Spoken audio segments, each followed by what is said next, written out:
educational purpose. Education.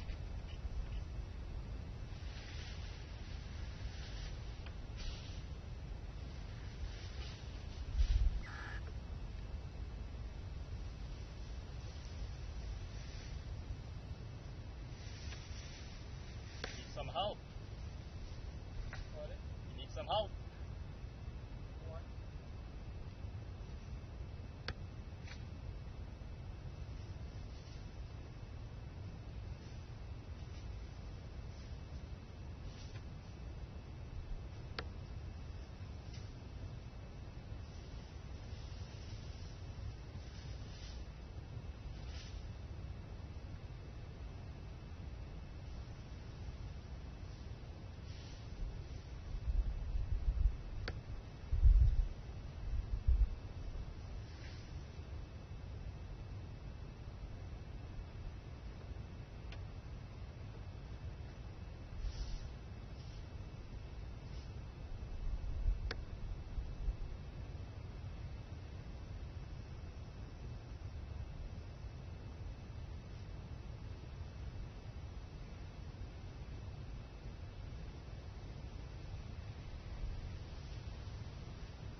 Brian, come again.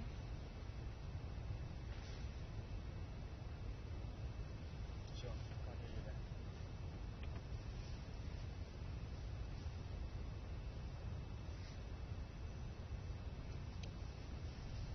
Oh, jeez. Yeah, sorry, Brian, I can't hear you. Hey, the other radio's going off. Hold on, just hold on. The radio's still going off.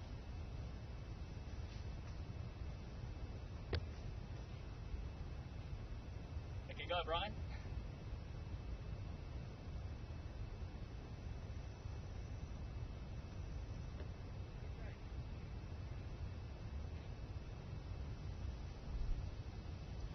Now I am.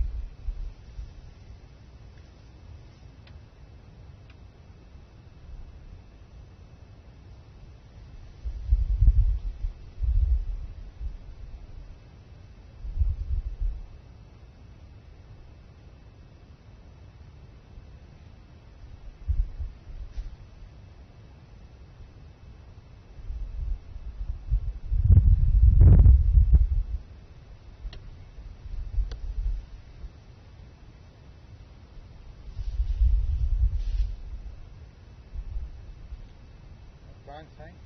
I just wanted me to film you being in the bush. Oh, But every time you spoke, if someone else came onto the radio.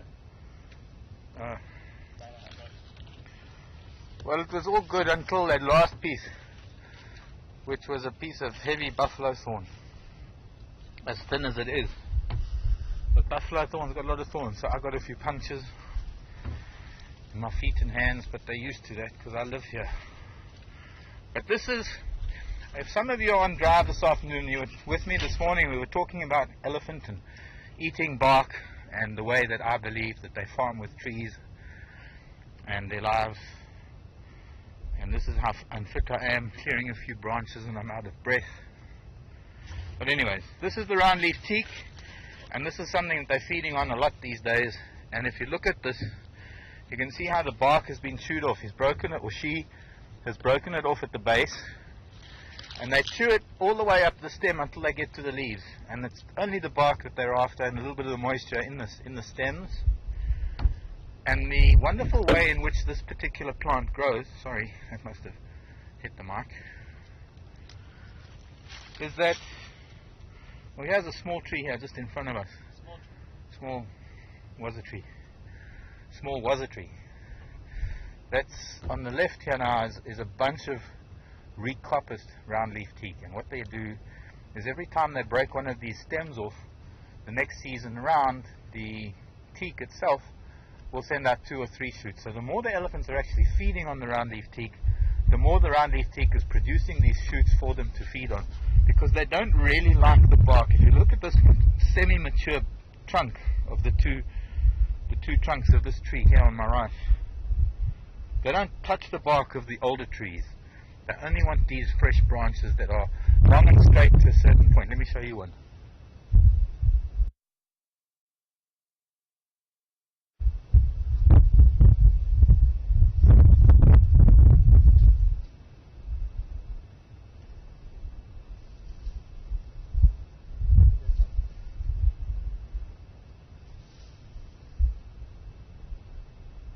So they only really want that particular part of the roundleaf teak, that stem of the newer branches, and that's what most of this is down here. If I go a little bit forward, we go to that buffalo thorn that was being eaten. That's exactly, in fact it was probably the exact same elephant that did it. This morning we were watching a young female trying to get some bark off of a little buffalo thorn, almost exactly the same size as this one. And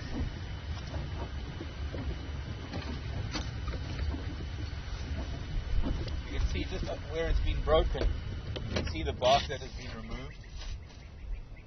And there's even a gouge mark from a tusk, that L-shaped gouge mark just above where the bark begins again. And that is where this particular elephant has been digging her tusk into the bark, trying to pry off bark. But being a buffalo thorn, the bark doesn't strip the same way as it does in some of the other trees. And further up that little trunk is more bark that's been stripped. And I believe it's only medicinal that they're using the buffalo thorn bark, because they don't often do that to buffalo thorn. Very, very seldom, in fact. And I believe it's only the one female that might need it for whatever reason she needs medicine. And I wish I could find it out, but my elephant vocabulary is limited, so even if they could tell me, I wouldn't really understand. So this is where they were. They've been around camp. They were back around camp last night. I found them this morning, if you weren't with us on drive this morning. And they were down at the river after we found them. And in fact, just before we found them, the land cruiser stuck in the sand in the river. Or rather, just before we got there, the guide in that land cruiser said that the elephants had been there with them. A wonderful young couple from Long Island, New York, from honeymoon. A nice chat while we were trying to extricate that vehicle. So what we'll do is we're going to head down towards the river on the southern side, and I'm going to follow a road, unfortunately into the sun for now. Although maybe we'll go east first, just to eliminate the eastern south bank of the river.